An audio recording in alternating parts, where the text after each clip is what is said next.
ainsi que l'Ulma et Biskra et ceux qui tentent d'assurer leur survie dans cette Ligue 2 professionnelle avec le Sam Al-Harraj, j'ai cité l'Azmo, le RC Kouba également. C'est pour vous dire, composition des deux équipes, vous voyez sur votre écran Saïdi, l'arbitre.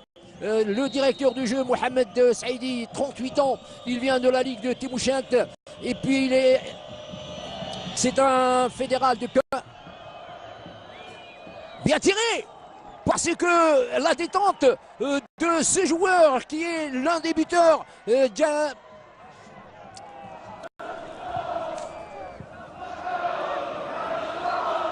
voilà encore un corner qui va donner quelques sueurs froides. Une bonne reprise sur un ballon qui a été cherché. Le joueur Djel, il a eu la présence d'esprit, la lucidité d'aérer totalement l'action. Le rang central, il ne va pas quand même tirer.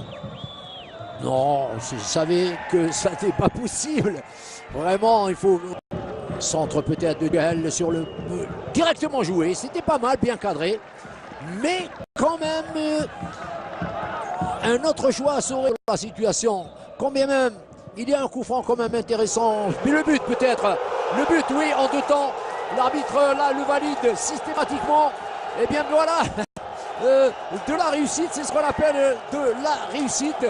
Le coup franc de Merili. Dévié en deux temps, on va le voir. Qui est l'auteur? Est-ce que ce ne serait pas Belkhablia? Oui, effectivement.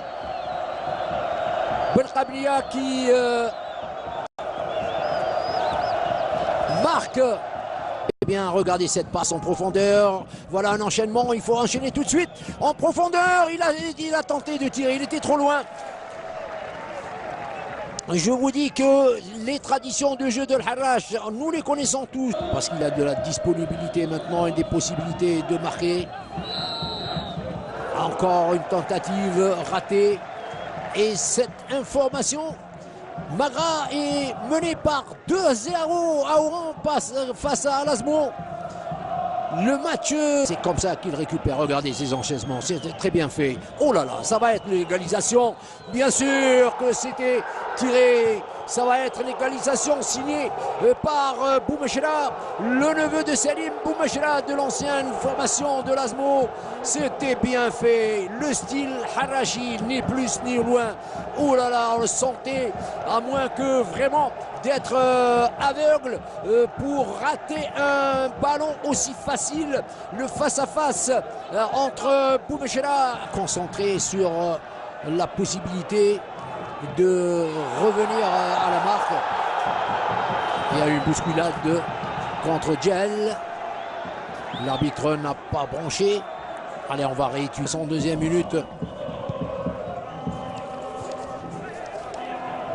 Mal joué et encore plus mal récupéré par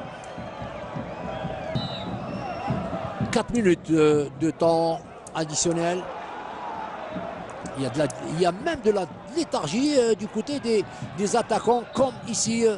Les derniers changements à l'actif de Harraj, c'est Mellel donc qui a cédé sa place à Zamani, Mohamed Amin, dont on vantait les qualités. Direct selon la position de l'ensemble des joueurs. Il est bien passé entre vraiment dans un trou de souris. Et l'arbitre siffle la fin de cette rencontre sur le score de 1 but partout. Réalisation à la 42e minute chérifienne, réussie par Belkhablia. Égalisation à la 62e minute par l'excellent Boumechela, le neveu de Salim Boumechela, Mohamed Amin. Dommage donc pour les autres formations qui espéraient évidemment